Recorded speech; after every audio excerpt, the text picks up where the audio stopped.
All right, well, I think maybe I'll just start with this intro and folks can join. Denise, yeah, just continue to let folks in as they come. But like I said, hi, welcome. Thanks for joining us. I'm 𝐒𝐿 with the work department. We are design and strategy consultants that are helping to produce this speaker series.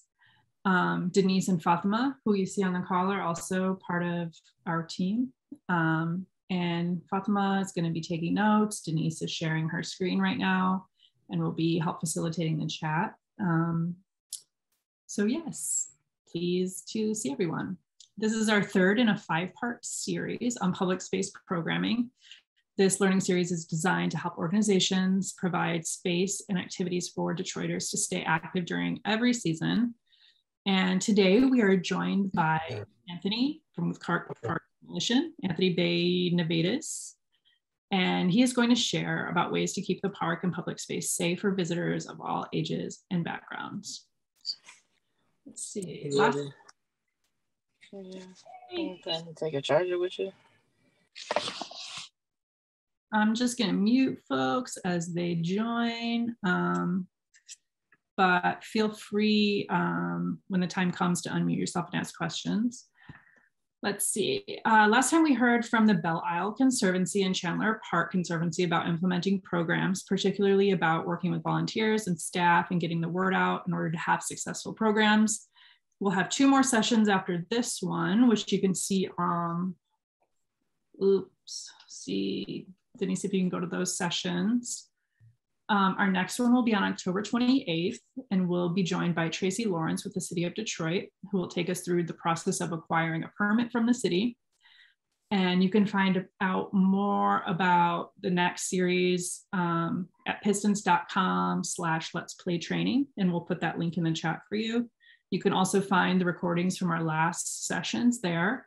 And this session will be recorded and you can find it there shortly.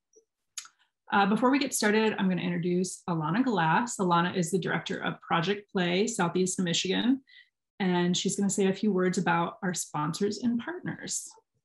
Alana? Thank you, Libby. And oh gosh, good evening, everyone. Thank you so much for taking time to either view this screen this evening live, or if you're listening to the recording. I am pleased to give this welcome on behalf of the Detroit Pistons Foundation, which tonight is opening night. So that might be where everyone else is watching the game, which we would love. And also this event is sponsored by the William Davidson Foundation and the Ralph C. Wilson Jr. Foundation. I am the director of Project Play for Southeast Michigan, and we are a youth sports initiative where we believe that all children and families should have access to sports, play, and recreation. We are also pleased to have the partnership from the City of Detroit, the Detroit Parks Coalition, which just received some fantastic media coverage this week and all of their terrific work, and as well as the work department. The Pistons over the summer held a summer park series, and they recognize that they want to give opportunities for community organizations to be able to activate their own public spaces. So this training series is all about providing tools to do that work. And following this training series, there will be a mini grant. So please just take a look at the website. That information will be up soon about how to apply. So thank you again for joining us. And Libby, I will pass it back to you. Thanks, Alana. 𝐒𝐿, do you want to introduce Detroit Parks Coalition really quick? Sure. Hi, everyone. My name is 𝐒𝐿𝐿'𝐒. I'm working right now as the interim director of the Detroit Parks Coalition, and I'm also on the board of People for Palmer Park. So really happy to see a lot of parks people in one place. Really quickly on the Detroit Parks Coalition, we're an alliance of 10 nonprofit parks organizations that the organizations really connect the people and the communities with the parks. We meet monthly and we talk about our shared goals, our shared issues, work together on things like partnering with the city, picking up trash, fundraising for capital improvements, and figuring out programming for people. So we're really excited to be here sharing with you, and hopefully as we grow, learning more about how we can work together. And Anthony is amazing. You guys are really in for a treat.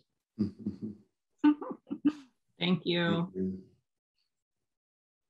All right, well, let's get into a few little overview kind of things before I hand it over to Anthony. This is Anthony, our speaker, the wonderful director of the Clark Park Coalition, excuse me. Really quick, do you want to introduce yourself, Anthony, before we jump in? Yes, hi everyone. Anthony Benavides, director of the Clark Park Coalition. And good to see everyone, or meet everyone, listen to everyone as we proceed in the program. Thank you. It's good to see the staff and everyone on Zoom here too. Awesome. All right, really quick, we have, everyone could turn their cameras on if they wanted to. If you want everyone to see your beautiful faces, feel free to keep them off. We'll do a Q&A after Anthony gives his presentation. And so you can put that in the chat. You can unmute yourself, raise your hand and we'll unmute you. Just flip your camera on, whatever everyone's comfortable with. Feel free to do that. Otherwise, we'll have a few questions for Anthony at the end that we will give him. And then we will wrap it up after that. So pretty quick and easy. But let's see. We have a few formatting guideline kind of questions for you all. Please keep yourself muted. That background noise can get really distracting, especially on a recording. If we catch anything off, we might just mute you in case you don't notice. But like I said, feel free to put questions in the chat as we're speaking. And let's see, just a few guidelines for respectful conversation. Please just respect everyone's varied experiences. Someone might not know as much of you as you about a topic, and just give each other the time and space to participate meaningfully. And we're not going to take a formal break. So if you have to take a bathroom break, get a glass of water, feel free to do so. And we're just going to keep going. All right. Thanks so much for everyone's attention on that. And I'm going to turn my camera off and hand it over to Anthony. Hi, everyone. Anthony again, talking about safe and secure spaces. Anyways, I grew up in the neighborhood around Clark Park as a child. And so Clark Park has always been dear to me. So it was a park that I always went to. And then in the 80s, as a lot of parks did, they suffered. And I saw the need there at Clark Park. A number of us saw it, actually. And we all came together and formed a coalition in the 90s. That was our childhood park, and it was going down quickly. And so we formed a coalition. And since then, we just volunteered a lot of time. And the opportunity came where they needed a director, and I applied for it. And it made sense that we would, I was a teacher, and we hired a lot of other teachers, retired teachers, physical education teachers that could step up and help run programming there. And we found that people that some of the people have been there over 30 years, either volunteering or just getting paid seasonally. So someone would just work the summer, someone would just work the winters. And so we have at the park 2 full-time staff and a lot of seasonal staff that come and go, depending on the sport. But anyways, but it's so important to have a safe and secure space at the parks, all parks for that matter, in the city of Detroit. We can go on to the next slide. There's our baseball program on top. We had a good baseball, softball program this past summer. That is our girls program right there. Our girls are really flourishing. We have 3 girls teams, and Clark Park, we've been blessed to have a softball field and a hardball field. And our girls, we started them very young. The girls are city champs in the public school league, and our boys are city champs in the boys league, to the point where our boys have won, I think, 16 out of the past 17 years, city champs. And now they're playing, they have to play outside the city to really get competition. But we started really young as 4-year-olds, 3-year-olds, T-ball, and bring them up, coach pitch. Below that is our hockey program that we're about to start. This is all, this is all for inner city kids, or for that matter, Hamtramck or anywhere, Highland Park. We take everyone that's within the city. But in order to have that, you have to have safe, secure fields. We are a partner with the city of Detroit. We came on board, the coalition was formed in 1993, and we've been running it since with a great partnership with the city, and we haven't looked back. So, and we have the only ice rink in the city, or for that matter, in Metro Detroit. So fully NHL style ice rink. So we're really proud of that. You can go to the next slide, please. Another thing, we have lacrosse. This is ongoing. We have a box lacrosse within the ice rink. That's going well. We're taking registration for ice hockey. We go through the NHL. We go through USA Hockey.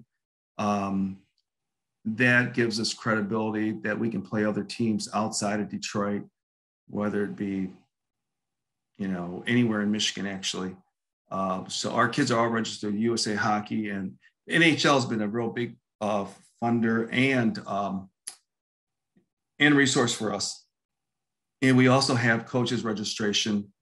Every coach has to get registered and go through a lot of training. So, and we're having a registration event November 13th for anybody that would like to come out and have their kid learn to skate first, and then we put them then we give them a hockey stick. But first, they have to learn to skate. We have some really amazing coaches that run that program. Next slide, please. This is our ball field just before the spring. This might have been sometime in March. Our ball fields got hit. As we know, there's a lot of ATV joyriders throughout the city, and it's fun that they ride in the street, but they're riding in our parks now. And they tore up the park. They tore up our ball field right before the softball season was to start. So the girls go out there ready to practice, and they see this. And this is just terrible, but and it's happening all over the city. So you can see that green softball in a rut, in a tire rut. So well, what had happened was we were able to get some TV. I think Channel 7 did a video. It got out, and then the Rocket Community Fund came out to look. They have a public space team. They looked at what the damage was. They helped us refurbish the field, and the girls and the boys were able to continue their baseball season. But if not for them, we would have been sunk. Next slide, please. So these are just a few ideas that if you have fields in your park or a play area, you must maintain them. It's just a must, because it could lead to injury. But at Clark Park, we work with the city. We have a great relationship with the city, and they were able to add large boulders to keep the ATVs and vehicles from damaging the field. As I said, the Rocket Community Fund, maintenance is really important. If you can get a lawnmower, if you can maybe write a grant for a good working lawnmower, that assists, because we have to cut between cuts at Clark Park in order to really, the city cuts the grass, but we have to cut in between, which is fine. And we take that upon ourselves because we just can't wait sometimes. We want the field to be pristine and ready to play.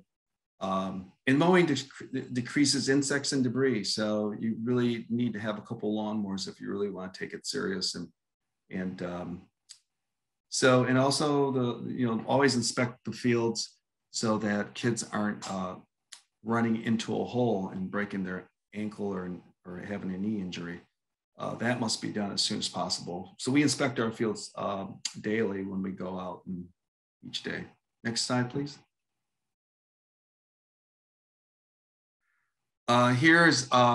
This is our park in the summer. This was a couple summers ago. And this is our path lighting. They're putting path lighting in. You see it's a concrete pole. And I'll tell you more about that in a minute. We can go to the next slide. So when purchasing or when someone gives you something for your park, make sure that it's really quality. As you saw that pole, it was made out of concrete. It wasn't made out of aluminum. And you see the play structure right there. It's made out of metal and stainless steel slides. There isn't any plastic in it. Next slide, please. This is what happened at Panton Park, the upper left. That's the remnants of a plastic play structure. And that's the metal, just a very little bit of metal that was left. All the plastic is melted on the ground. And below that, you see aluminum pole being, somebody cut that and they're taking it to a scrapyard. But we had an opportunity to put lighting in the park, and we had to push back. They wanted to put aluminum poles in the park, and we pushed back. We said no. We want to get the concrete poles that are historic looking. It's a historic park, and we ended up finding another funder. We waited another year to find it, and we finally did get it. So we were able to put historic lighting in the park. And same with the play structure. We didn't want that. That's right. We didn't want the plastic, so we waited a little longer till we could find additional money to get the metal with the stainless steel slides. Next slide. Yeah, like we were talking about, buy quality. Think long-term, negotiate for quality, find additional partners. It's so important. Get what you want.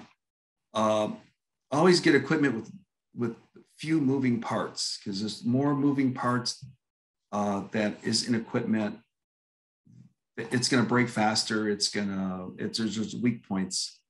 And then also check your equipment weekly, not daily, and always, if you're in a city park, always, let people know that, take a photograph of the weak spot or the repair that needs to be made and send it in. If you're in your own private park or a pocket park that's not from the city, then you need to have someone repair it before there's a lawsuit. Next slide, please. This past summer, we had, upper left, we had concerts in the park. So we had a lot of people come out for different concerts. We have concerts every Sunday, and that worked really well during people long they were masked, and we had a lot of performances. So our concert schedule, young lady performing on the stage at Clark Park. But the upper right hand corner, you'll see a building. That's one of our sheds. And around the building, the little striped area were shrubs. So this past summer, I was walking by those shrubs, and to my surprise, I seen two people in the shrubs doing whatever. Anyways, so reported that to the city, and they came out and removed the shrubs. So next slide, please. So improve visibility. So shrubs can be a barrier. They can be a problem. So as I walked up on these people, they didn't see me, and I didn't see them until I was right up on them. So shrubbery removed, add lighting if possible.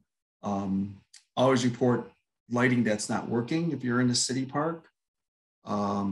Always report vacant and open buildings or vehicles around the park where a child could be pulled into. So important. If you see an abandoned car, call on it right away. I know the community, your NPOs, neighborhood police will come out, tag the car. If it's not moved within 48 hours, then it'll be towed out.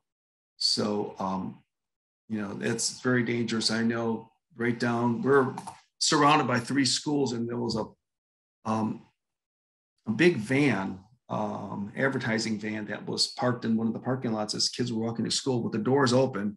And it was one of those cargo vans where somebody could have been pulled in. I called the company and said, you know, you got your doors wide open. He didn't know, the company didn't know that the door was wide open, but it was so dangerous. A child could have been pulled into that van, and who knows what could have happened. But next slide, please. That's me right there back in the day. As you see, we get to about 2 foot of snow there. That's our ice rink, and that's our Michigan winters. We haven't had something like that in a long time, but that was back in the day. That's our working snowblower. We have a number of snow blowers and machinery to remove snow at the park. But I'll explain this as we get to the next slide. Preventing theft. This is Mark, like that lawnmower or that snowblower was stolen from us. I got a call at 6 or 2 in the morning or 3 in the morning, can't remember now. And it was a policeman. My number was in his phone, and one of our local police officers called me up and said, "Hey, there's a guy walking down the street pushing a snowblower. It's the middle of the wintertime. At 3 in the morning, and it says Clark Park on it." So I identified it. Anyways, he said, "You need to come by and pick it up." So they were nice enough to bring it to us. But if it wasn't for the marking of our Clark Park on that snowblower, who knows? We would have never got it back. We would have never known who took it or who had it. But on all your equipment, mark all your equipment. And then the kids should learn how to do this too. All their sporting equipment, baseball bats, gloves, you name it, their name should be on everything. I believe, building a relationship with those local police officers, the neighborhood, especially your neighborhood NPOs, your neighborhood police officers, those guys, and I share my number with them, and they come out, visit, "Hey, everything okay?" Yes, they're gone. They're not lingering around. Anyways, so that's a suggestion to everyone. We installed bike racks for the kids so that they can lock their bikes up. And we also gave them locks and chains for the first time. It's on them after that. They lose the key or lose the lock. But we were able to get a bunch of chains and locks. Don't leave any soccer goals or metal outside. The high school, Western High School, that's just right across the street from us, the boys soccer team left their soccer goals out there, aluminum, beautiful soccer goals. Twice now they've been taken away. So, you have to lock everything up. You have to anchor it down. Another thing is your air conditioning condensers. They have to be, you have to put a cage around them, because if you get air conditioning, the last thing you want is someone stealing that aluminum condenser. Also, get to know your residents around the park.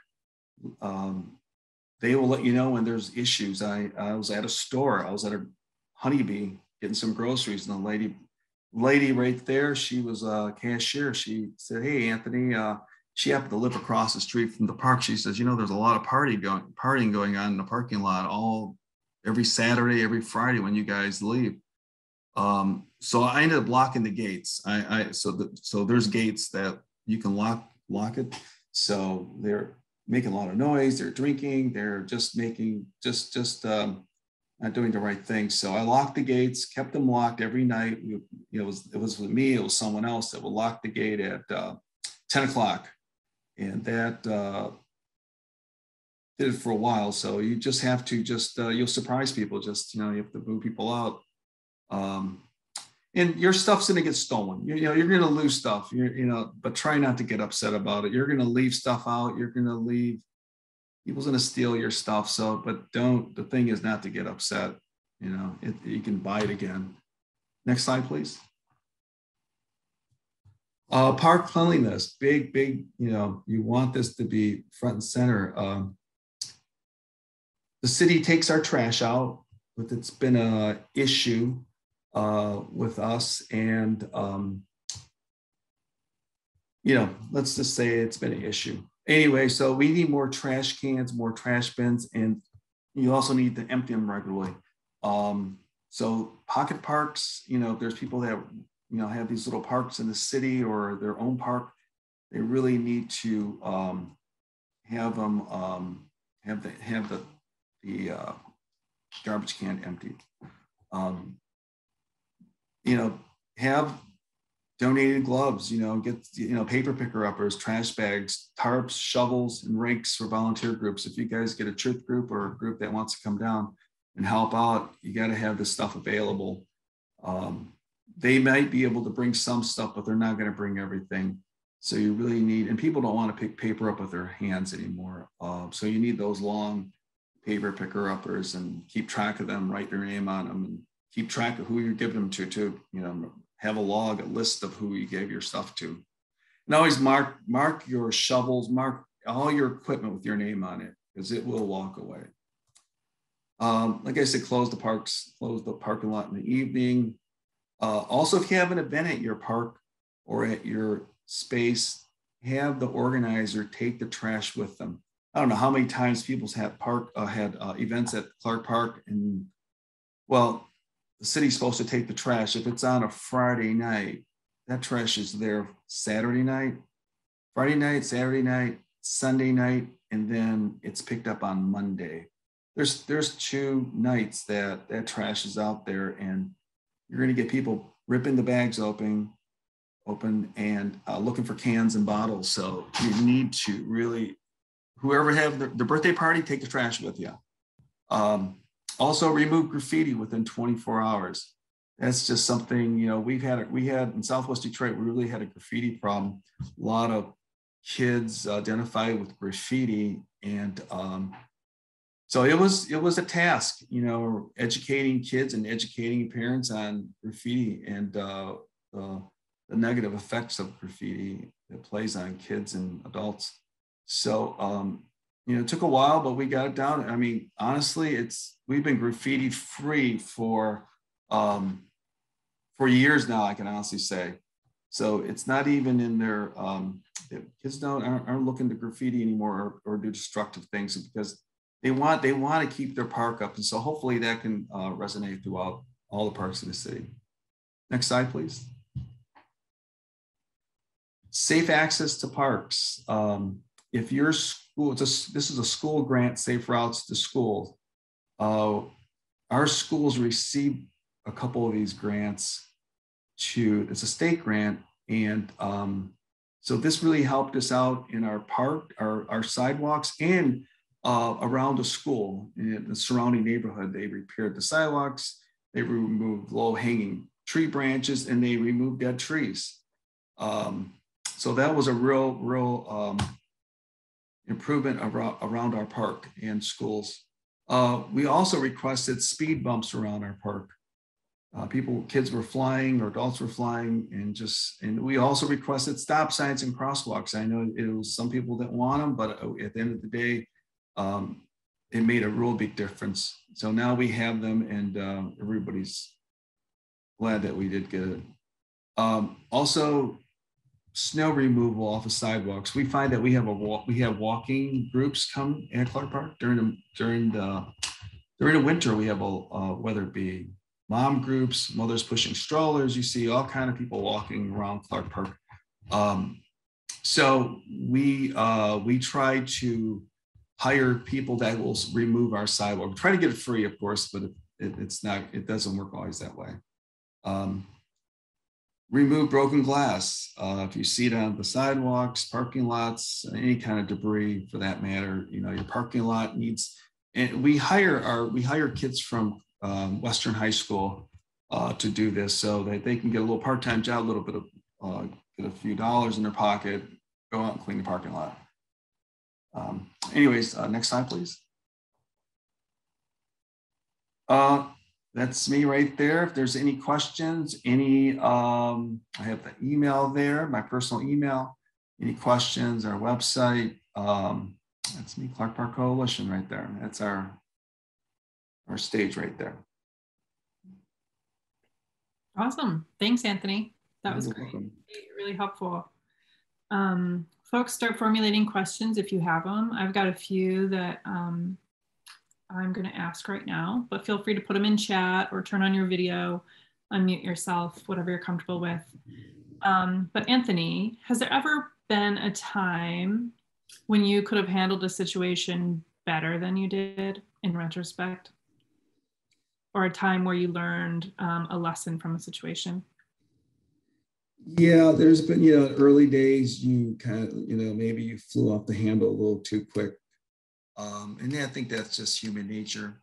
So now I'm a little bit more in touch with Zen and harmony. And so now I'm just a little bit more at peace. So yeah, in your early days, you want to things. Don't take it personal. Things. That's another thing. You don't take things personal. When people with graffiti or steal something, you may want to go out and get revenge or get the person. Now it's like, well, maybe they needed that. So you just gotta look at and just give people more free passes. But at the same time, you want to, you have to hold people accountable for their actions, but just not as quick to respond. Just give everybody a little break there. Yeah, no, I think that's really good advice. We have Jerry in the chat who says, "Love Clark Park. Thanks, Anthony, for your work. Do you have any other best practices for aligning with the city's various departments?" Well, Clark Park is part of the Detroit Parks Coalition. We're a member there, and we are constantly trying to update, what's ever happening in the city. Whether it's the coalition, the Clark Park Coalition, or the Parks Coalition.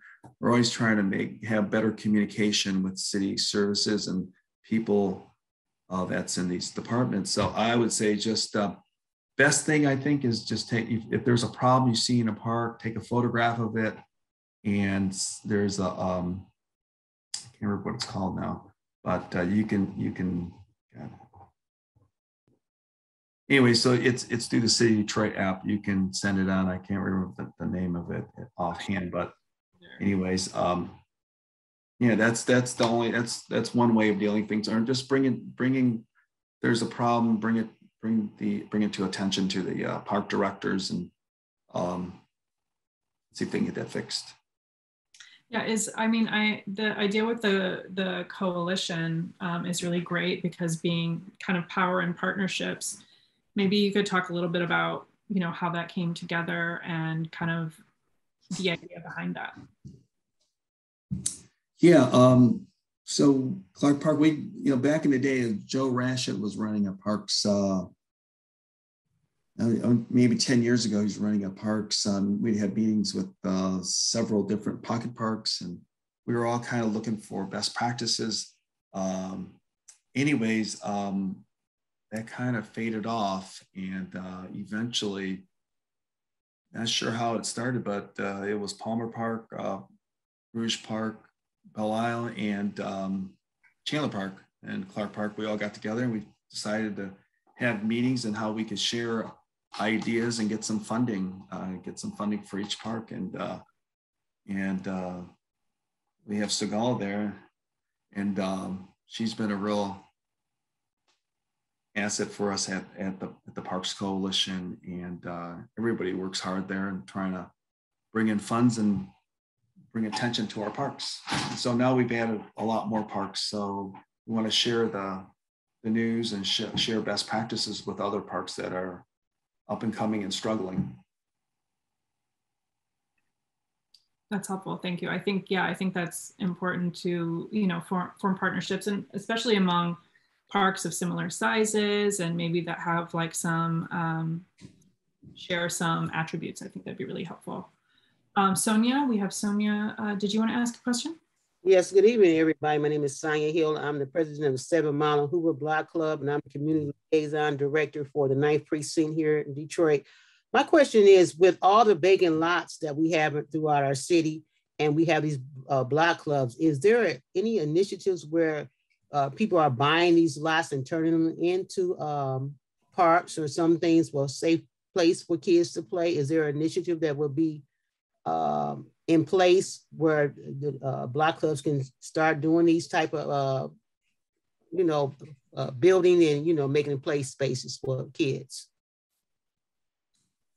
Well, from what I know, Sonia, a community group can get a land bank property, but you have to register your community group with the city of Detroit, and that will get you in the door. And I'm not sure how to go about that, but you can ask the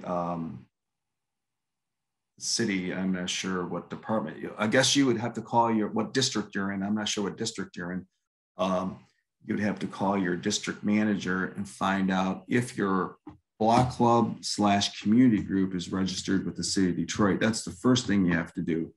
If you're not registered as a viable on paper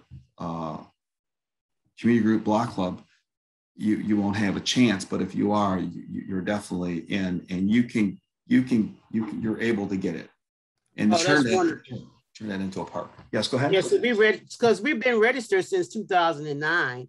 Oh, okay. We've been very active, so I was just trying to figure out, trying to think of some other ways. So I'm in District 3, so we have a lot of vacant land and property that we need to do something very, different with this instead of tires and blight and things.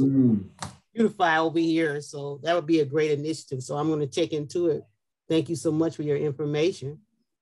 Sonia, have you looked into Detroit Future Cities field guide too for working with lots? I know they have a mini grant program, especially for block clubs, to do exactly what you're talking about. Yes, I used to work as a spokesperson with Nicole Brown and all. Yeah. Yes, I worked with them for years as one of the leaders there. So I know about that, but I was thinking about all this other vacant land that we have. What could we do to implement some other things on those lands? Thank you. Thank you. That was a great question. Anybody else at the moment? I've got a few more. Anthony, we were just wondering if you could talk a little bit more about Clark Park's partnership with the youth. With the youth? Oh, okay. Yeah, we have, we work with kids as young as 4 years old. So with that be it soccer, baseball, we started very young. So, and then we hook the parent then too at the same time, try to hook the youth and hook the parent. And once you have the parent hooked, then they're good to go. It's as long as you have a safe, secure place for them to come and thrive and get better at whatever they're going to do, whether that be whatever sport they're looking at. We also have an indoor building too. We have computers in there too, but we'll focus on the outside for now. So once you hook the child and the youth and or the parent, they're there and we offer them jobs. Once they get older, they play in our teams till they get to junior high school, and then once they get 14, we can see their character and see what they're like. If they volunteer, we'll offer them a GDYT job. We had this past summer, we had 26 kids. It was virtual. It wasn't working in a park, but normally those 26 kids up to 30 we've had, they will be mentees or assist the coaches in baseball. So after, those are the kids that actually we after they've been there 4 or 5 years doing this, we kind of guide them into they're the coach. Now they're the assistant coaches. So these kids they end up getting jobs at Clark Park. And like I said, if they're a tennis youth or a soccer youth or a baseball youth, there's always opportunities for these kids to get a job there and thrive there. We always try to get grants that are youth driven or that have some money for youth programming and youth pay the youth to work at Clark Park. That's real important for the kids to have some money in their pocket.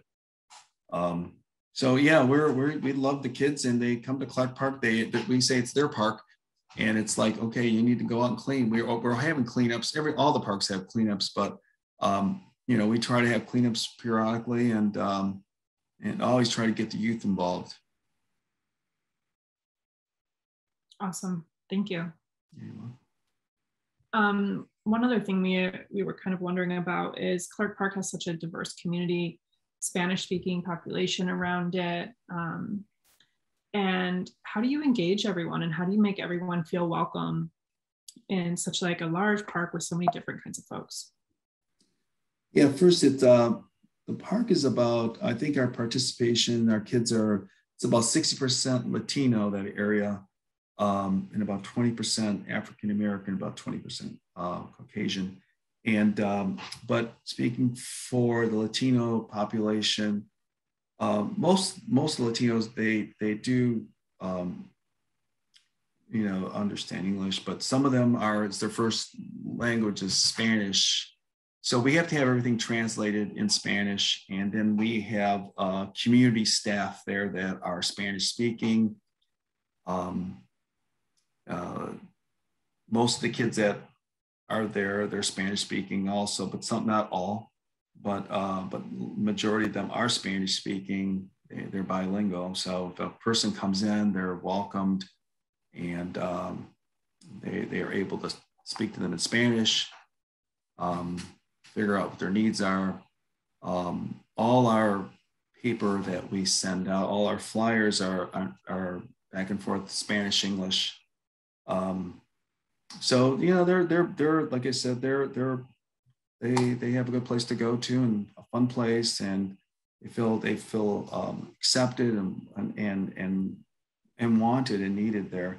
And we have a population that's African American. That it's the same thing. We welcome everyone. We welcome all nationalities at Clark Park, and actually we would like to get more kids of color, in our programs, especially our hockey programs, which is hockey tends to be a very white sport, and it's a sport where kids, sometimes the parents don't have the money to pay for the equipment. So it's only the parents that do have the money. But at Clark Park, we have funders, and we have partnerships with the NHL and USA Hockey that provide for kids and parents that can't afford it. So, and it's all done, behind, without no one knowing about it. We give them a bag of equipment, and this is your bag. You use it, it's free. And we want you to be part of our program. And so we're part of a program called Hockey's for Everyone, and that's through the NHL. And we're one of 22 programs in the United States that get that recognition and get that perk from the NHL and USA Hockey. So we reach out to everyone, and so long as they behave and they have the love for the game and the sport, or just love for Clark Park for that matter, everyone's welcome. That NHL kind of partnership is really interesting. Is there any other like youth-driven or youth-centered kind of funders that you know of that other folks might be able to look into? We got tennis. Tennis is another sport that I know Palmer Park is really taken upon themselves to really run a fantastic program. We have tennis, but not to the point where the Palmer Park has it. They have equipment for the kids, and it's open to all kids for that matter. Any park can get it, as long as you have tennis courts. You can apply for a grant through this tennis, I can't remember what the name of the tennis grant is. it'll come to me. But anyways, USTA. Yeah, USTA, it's an inner city grant. And anyways, Power Park is really big in that, and that's great. We're going through a park renovation period now. So our tennis courts are going to be pulverized and redone again. So we'll probably apply for that grant in the future. But for now, I would suggest everybody go to Palmer Park and play. Yeah, so there's a lot of grants that other baseball grants. You just got to really go out there and make the phone calls, meet the people. The Detroit Tigers are really good. They've been really great to us. We just had a strange, Jack White grew up in our neighborhood, of the White Stripes, and so he grew up a couple blocks as a Clark Park boy, and I don't know, maybe 10 years ago, he just came up and he says, I want to redo this ball field and make the ball fields nice. And I grew up here, and so here we just out of the blue, he showed up, and he was living in Tennessee somewhere. But anyways, so then that's just a stroke of luck. Sometimes you have that. Also, we had Miguel Cabrera. We reached out to the Detroit Tigers, and Miguel Cabrera came down and said, hey, I'd like to redo the other ball field. And he did it. It was just, good things happen when things are happening, good things are happening. So, so just got to keep asking, whether it's lacrosse too. There's lacrosse grants. You just have to find them and apply to them. Thank you. We also had some question from Sonia about COVID. Is Clark Park closed at this time due to COVID, or what kind of safety measures are being implemented for the young? Clark Park is closed along with other recreation centers in the city. So we're gearing up toward hockey season, and we're hoping that by December we'll be open again. Currently within Clark Park, one half of the building's used for vaccinations, Monday through Friday, 2 to 7 p.m. if anybody needs a vaccination. And I'm sure they're going to be doing the booster pretty soon there too. And then on the other side of the building, we're an early voting site. So people can, no matter what district you're in, you can vote there.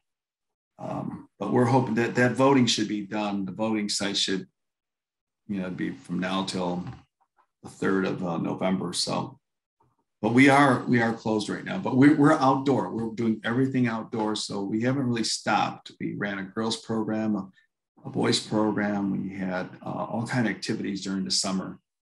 So, and we're doing lacrosse right now too. So it's all outside. And you had tents, or what kind of things did you do? Didn't have any tents. It's all outdoor programming, just outside. Yep. We just played outside. The kids, if it rained, we had to go home. So. Right. Yeah. Wear your boots. Yeah. Yeah, but it didn't rain that much this summer. It rained a lot in the fall. So luckily, we had a really good summer. Thank you. Anybody else have any questions? I'm about out on my side. My last question for Anthony was, is there any upcoming programs you're really excited about, and how's your planning coming along for the next season? Yeah, we're excited. We have ice hockey. We have a learn to skate. So we have community skating and ice hockey. So if everything goes well, we should be open up right after Christmas, if not the new year, depending on it's all weather related, but we usually put the ice in right about Christmas time, and we open up to the public right about after the new year. And so everything goes well, we should be ready for hockey, and we're looking for kids. We're looking boys, girls. We have a partnership with Detroit Red Wings this year. We also are having I think it's November 13th. That's a Saturday. We'll be having registering kids that day. So if anybody within the city would like to have their child learn how to skate, or if anybody wants to come out and coach and learn and meet the other coaches, your hockey player, you know, sure, come on out. And everybody has to have a background check, of course. Background checks are important. We have to go through all our safe sport. And that's another thing that we should talk about, safe sport. It's really important to go through all the safe channels to make sure that whoever your volunteer is, that they are safe and they have a background check and there's no hidden skeletons in the closet. Yeah, very important. Thanks for mentioning that. Any final questions? Anthony, that was really awesome. Thanks for putting together that slideshow and walking us through everything. Really great. And folks, if there's not any other questions, I just want to thank you for taking the time on such a beautiful night. Thank you for joining us. Thanks for all the thoughtful questions for Anthony. Like we said, we have another event on the 28th, and you can register at pistons.com. Let's play training and see recordings, get more information on the grant that Alana mentioned at the top of the event tonight. Yeah, so thanks so much, everyone. I think we can wrap up a few minutes early unless we have anything else. All right, y'all. Take care. Till next time. Thanks, y'all. All right, take care. Thank you. Good night. Bye. Thanks, Anthony. Bye. Bye.